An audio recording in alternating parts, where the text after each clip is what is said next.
وبه نستعين أما بعد قال الله تعالى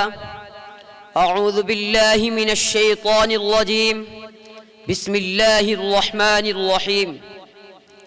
إنما يخشى الله من عباده العلماء صدق اللہ العظیم۔ اس بزم جنوں کے دیوانے ہر راہ سے پہنچے یزدہ تک، ہیں عام ہمارے افسانے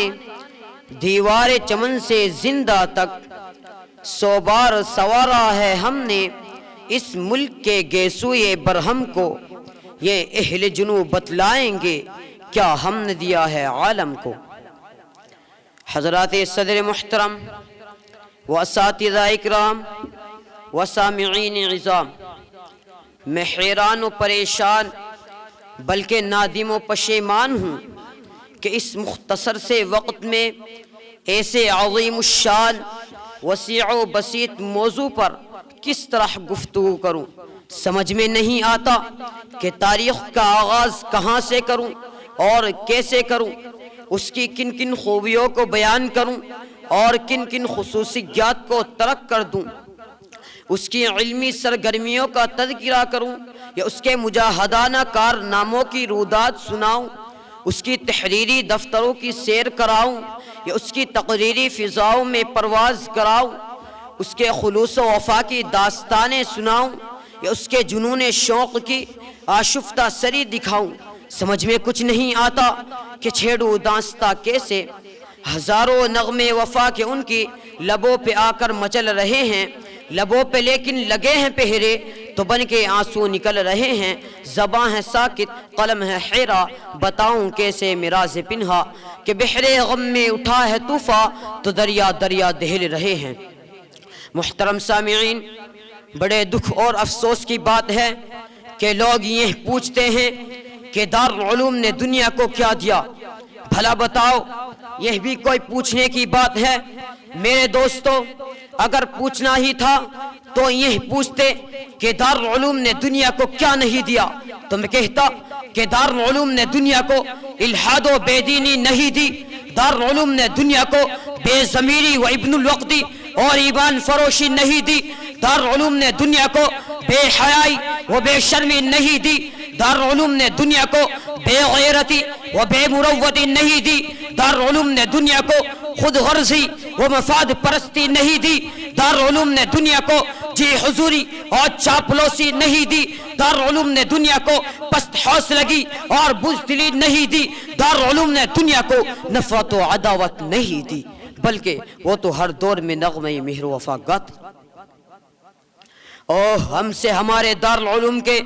کارنامے اور داستانیں معلوم کرنے والوں، میں تمہیں کیا کیا بتاؤں اور کہاں تک بتاؤں؟ جاؤ، اگر تم سے ہو سکے تو ہماری داستانیں افرنگ کے برپا کیے ہوئے طوفانوں سے پوچھو، ہماری داستان بالا کوٹ کی پہاڑیوں سے پوچھو، ہماری داستان شامری کے میدانوں سے پوچھو، ہماری داستان چاندنی چوک سے لے کر خیبر تک کے درختوں سے پوچھو، ہماری داستان دہلی کی جامع مسجد اور لاہور کی شاہی مسجد کے در و دیوار سے پوچھو، ہماری داستان مالٹا کی تاریخ کوٹھڑیوں سے پوچھو، ہماری داستان پھانسی کے پھندوں سے پوچھو۔ یہ تمام کے تمام ہماری مہر و وفا کی داستانیں سنائیں گے اور ہمارے خلوص و وفا کے نغمے سنائیں گے۔ ماشاءاللہ، بہت خوب۔ عزیزان گرامی،